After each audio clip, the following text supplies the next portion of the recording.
Two tax questions for you. 17 House Democrats said earlier this week that they won't support any tax legislation or the component of the infrastructure plan that the president proposed unless it does away with the $10,000 SALT cap. I wanted to see if that's something the administration would consider. Well, I would say first, we welcome ideas. We welcome proposals from a range of members, and many of them have been quite vocal about their views on the SALT deduction as well. So we're familiar with them. There's a meeting later this afternoon with Ron Klain and Steve Ricchetti, I think with some of these members and others. There's a range of topics they'll discuss that are of interest to them, and I'm sure they will, I would guess they would raise this. We're also interested in proposals on how to pay for a package, and as you know, the SALT deduction would not be a revenue raiser, so they may come with proposals and ideas on that as well, but we're certainly happy to hear more from them on the impact and why they think this is so important to their states and communities. And I wanted to ask about the global minimum tax that the president has proposed at 21%. In the global negotiations, we're already seeing some pushback from lawmakers in Europe saying that number is too high. And I wanted to see what the administration plans to do to negotiate to get countries around the world on board with the number, or the number he's proposed, or a higher number than it already is. Well, I certainly think those negotiations will happen out of the Treasury Department. The reason the global minimum tax was proposed was because the administration, Secretary Yellen and others, felt it was important to end the race to the bottom on tax rates in countries, and this would be a way to do that, in her view and their view. But in terms of a discussion about alternate rates, I would certainly send you to them for more of a bottom line of where they're willing to go. And the other question is about the Bureau of Land Management.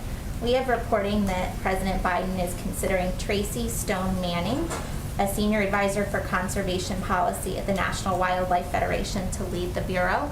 Could you confirm that? I don't have any personnel announcements to make. I don't expect we will have any to make on this, but I will check and see if there's more to report to you. Yep. Sure.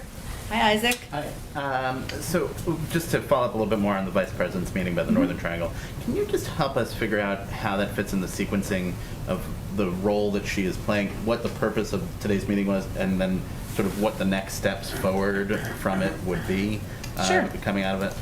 Well, I think, a couple of things. One, we've seen the Vice President has obviously also had a number of internal meetings on these issues with internal leaders and team members. We don't always read those meetings out, but those are part of the discussion as well.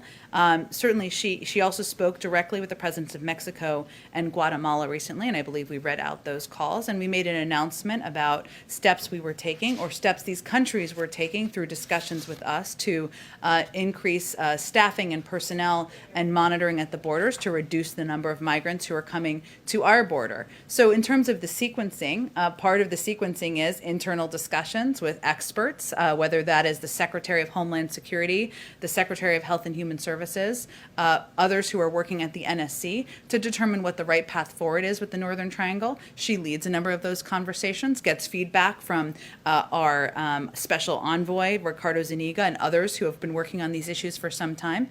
She's also had a number of calls directly with presidents in the region. I expect she'll have more of those to discuss negotiations and diplomatic conversations, even in advance of traveling. And then she will make a trip, as she announced this morning. And while I don't think she announced the timing of it, that would certainly be another step in the sequence. So this is all just still sorting out what the right path forward is, rather than making determination, okay, this is what we're going to do. Well, we announced just 2 days ago, I believe, 3 days ago, some steps that were being taken in coordination and through discussion with these countries to ensure that migration, I should say, irregular migration, was being addressed as more of a hemispheric issue.